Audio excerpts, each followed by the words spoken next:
मेरे पिताजी की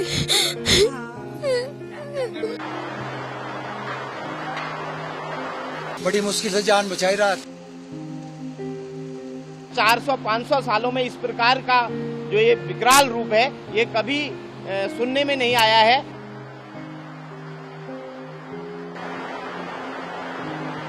चार पांच घर बह गए। ये तस्वीर उत्तराखंड के देहरादून की है, जहां रात अचानक तबाही का मंजर छा गया। बादल फटा तो सब कुछ स्वाहा हो गया। सहस्त्रधारा इलाके में बादल फटने के बाद पानी और मलबे ने ऐसा कहर बरपाया कि होटल, दुकानें, सड़कें, घर सब कुछ बहाव की चपेट में आ गए। दूसरी ओर टपकेश्वर महादेव मंदिर परिसर भी पूरी तरीके से डूब गया है। बादल फटने के बाद तामसा नदी का जलस्तर अचानक बढ़ गया और मंदिर परिसर पूरी तरह पानी में डूब गया।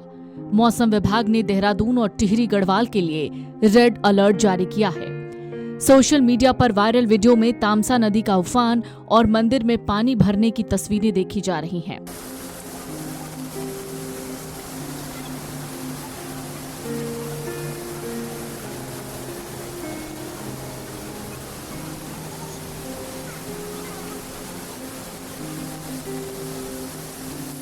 उत्तराखंड के देहरादून में सहस्त्रधारा के नजदीक सुबह 5 बजे बादल फटा। इससे तामसा नदी, कारलीगाड़ नदी, सहस्त्रधारा नदी में जलस्तर बढ़ गया। सहस्त्रधारा समेत आसपास के इलाके तपोवन, IT पार्क, घंगौरा, घड़ी कैंट इलाकों में पानी भर गया। कई सड़कें बह गईं। तमसा नदी के किनारे बने टपकेश्वर महादेव मंदिर में पानी भर गया। यहां मौजूद दुकानें बह गईं। कई लोग लापता हैं। सहस्त्रधारा में इस वक्त 5 से ज्यादा लोगों को बचाया गया है। SDRF, NDRF और स्थानीय प्रशासन की टीमें राहत और बचाव कार्य में लगी हैं। टपकेश्वर महादेव मंदिर के पुजारी ने कहा कि सुबह 5 बजे नदी में बाढ़ आई, पूरा मंदिर डूब गया, कई मूर्तियां बह गईं। हालांकि गर्भगृह सुरक्षित था। पानी उतरने पर मंदिर में 2 फीट मलबा दिखा। पहाड़ों की रानी मसूरी का भी यही हाल है। इस समय वो भी कुदरत का कहर झेल रही है। सोमवार की देर रात से हो रही मूसलाधार बारिश ने यहाँ ऐसा तांडव मचाया कि सारा इलाका दहशत में आ गया। चारों ओर पानी, मलबा, टूटी सड़कें, चीख पुकार का माहौल है। मसूरी देहरादून मार्ग को जो हुआ वो अब पूरी तरीके से क्षतिग्रस्त दिख रहा है। कोलू खेत के पास सड़क का एक बड़ा हिस्सा पूरी तरह से टूट गया।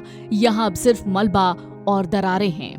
देहरादून में माल देवता के पास सौंग नदी का रौद्र रूप दिख रहा है। ब्रिज तोड़ते हुए नदी बेकाबू रफ्तार से बह रही है। उधर राज्य सरकार और आपदा प्रबंधन विभाग ने पूरे उत्तराखंड में अलर्ट जारी किया है।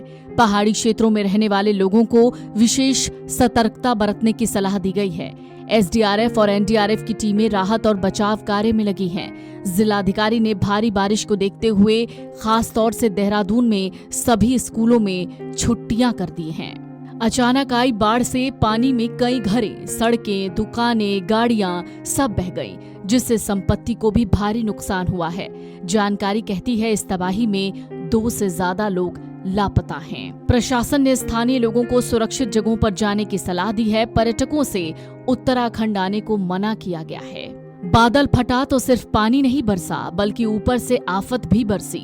वहीं माल देवता में सौंग नदी भी अपने उफान पर है। नदी देहरादून, माल देवता और टिहरी जाने वाले रोड को बहा कर ले गई है। 10 से 15 साल में ऐसा पहली बार है जब सौंग नदी का इतना रौद्र रूप देखने को मिला है। उत्तराखंड में अलग अलग जगहों पर रात भर हुई भारी बारिश से सड़कें, मकान और दुकानें क्षतिग्रस्त हैं। पुल भी बह गए हैं। इस आपदा के बाद कई लोगों के लापता होने की खबर है। कई जगहों पर भूस्खलन भी हुआ है। Video desk amarujala.com। अगर आप ये वीडियो YouTube पर देख रहे हैं तो हमारे चैनल को सब्सक्राइब कर बेल आइकन दबाएं और Facebook पर देख रहे हैं तो हमारे पेज को लाइक करें।